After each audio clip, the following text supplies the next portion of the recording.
1. LG has released its $99 Smart Cam. LG Electronics announced today it's releasing a webcam for its TVs called the LG Smart Cam VC23GA. It's a $99 1080p camera with dual microphones, a physical privacy shutter, and support for Webos's multi-view feature, which shows 2 apps in a split-screen view on the TV. The webcam is supported on any TV running Webos 22 or Webos 23. LG is pitching this camera as a way to do video conferencing at home using the Webos Remote Meeting app, LG's web-based video conferencing service. On the fitness side, it's compatible with Exercite, which uses the webcam to analyze your movements and give you live feedback, and Flexit, a fitness platform with one-on-one wellness and exercise coaching. There's also a K-pop dance app called Home Dance by 1M, which LG developed with 1 Million Dance Studio and gives you K-pop dance tutorials. The biggest problem with the camera is Webos and the fact that I have to explain what all of these apps are. The apps people are familiar with and want to use may not actually be available on an LG TV because Webos is wholly its own platform and can't run popular Android and tvOS apps unless they're ported over. The Remote Meeting app is web-based, and anyone could use it, but good luck convincing your whole team not to use Zoom or Google Meet because you want to sit on your couch and not use your laptop or whatever. It feels like a pitch that's a little late, too, given the pandemic that sent so many of us indoors has mostly abated, at least from a policy standpoint. Especially because there are quite a few TV webcam solutions available right now.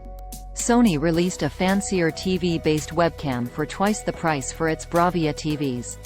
The $199 Bravia Cam has serious Kinect vibes thanks to its gesture controls, and it can tell when your kids are sitting too close to the TV. The UK-based Sky TV released an even more expensive camera called the Sky Live just a few days ago. That one starts at £290, about $370, can do Kinect-style motion controls, but also has RGB lights in the back. Webcams for TVs are coming. And having used AirPlay in the past for FaceTime on my TV, it's an occasional nice to have, but it needs good support via an app ecosystem, and I'm not convinced by the smart. We've reached out to LG to find out if more apps are coming and if the camera will be supported on PCs at any point. 2. Billy Steele. Engadget, a digital-to-analog converter, takes the digital D music from your phone or computer and converts it into analog A sound you can hear. All phones and PCs have them, but since handsets moved to USB-C, Lightning or Bluetooth for music, the task of converting that signal was generally outsourced to either your adapter or your wireless headphones. DACs can be used with phones, laptops and desktops but tend to be much simpler than a regular external audio interface.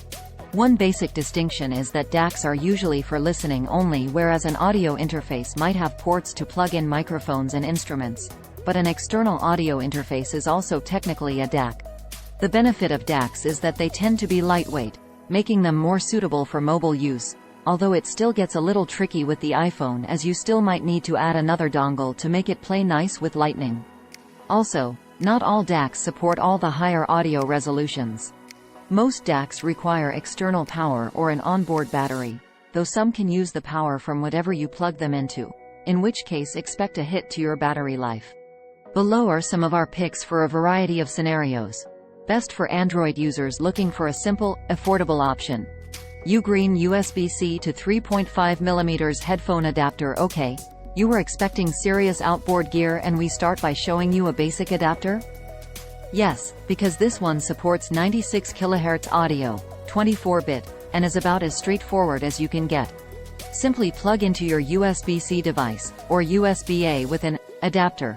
Connect your headphones and away you go. There are no buttons, no controls, nothing to charge.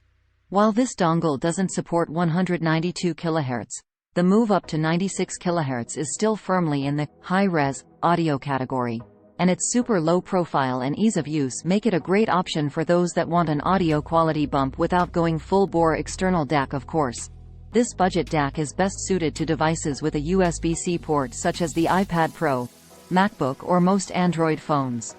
As noted earlier, it's possible your Android already supports high-res audio and a simple passive dongle is all you need, but given the price and quality of this one, At least you know what you're getting, as the specific details of audio support for every Android phone out there are often hard to find.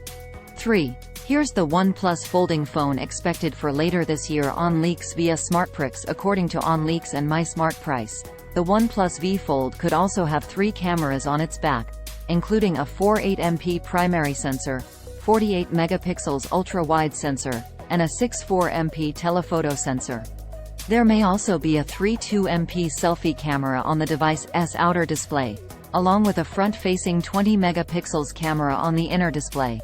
Other leaked specs suggest a large 4,800 mAh battery and support for 67W fast charging, which is a little slower than the OnePlus 11's 80W fast charging in the US and 100W internationally.